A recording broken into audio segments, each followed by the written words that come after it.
நிலம், காற்று, சூரியன், ஆகாயம், இயற்கையை படைத்த ஆண்டவராகிய கடவுளுக்கு நன்றி பலியாக காணிக்கை தருகின்றோம்.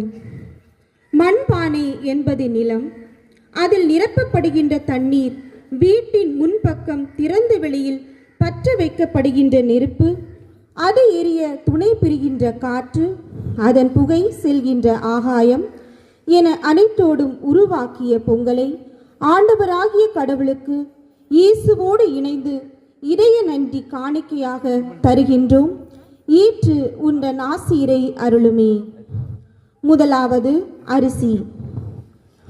உழவர்கள் தமது உழைப்பிற்கும் தங்களுக்கு உதவிய இயற்கை மற்றும் கால்நடைகளுக்கும் நன்றி தெரிவிக்கும் வகையில் அந்த அறுவடையில் கிடைத்த நெல்லின் புத்தரிசியை ஆண்டவருக்கு காணிக்கை ஆக்குகின்றோம்.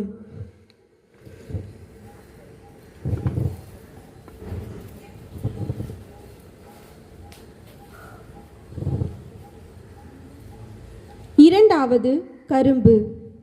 கரும்பு இல்லாமல் பொங்கல் பண்டிகையை நினைத்து கூட பார்க்க முடியாது. ஏனெனில் இதன் இனிப்பு சுவை உங்கள் செயல்திறனை அதிகரிக்கும்.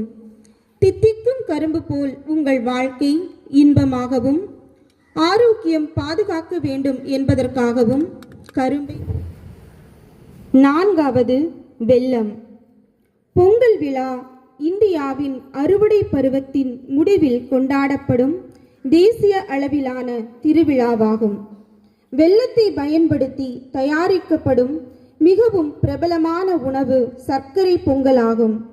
இது பாலில் சமைத்த அரிசி மற்றும் பாரம்பரிய இனிப்புடன் செய்யப்பட்ட உணவாகும். நம் வாழ்க்கையை இனிதாக்க வெல்லத்தை ஆண்டவருக்கு காணிக்கையாக்குகின்றோம்.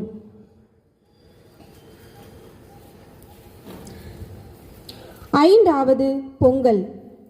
ஆடி மாதத்தில் தேடி வதைத்த பயிர்களின் விளைச்சலை அறுவடை செய்து பயனடையும் பருவமே தை மாதமாகும்.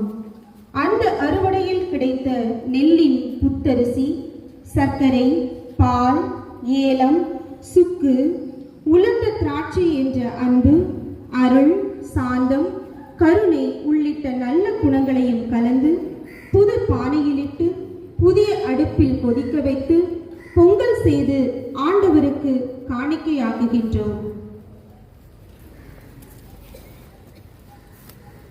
பொங்கலோ பொங்கல், பொங்கலோ பொங்கல், பொங்கலோ பொங்கல், பொங்கலோ பொங்கல், பொங்கலோ பொங்கல்.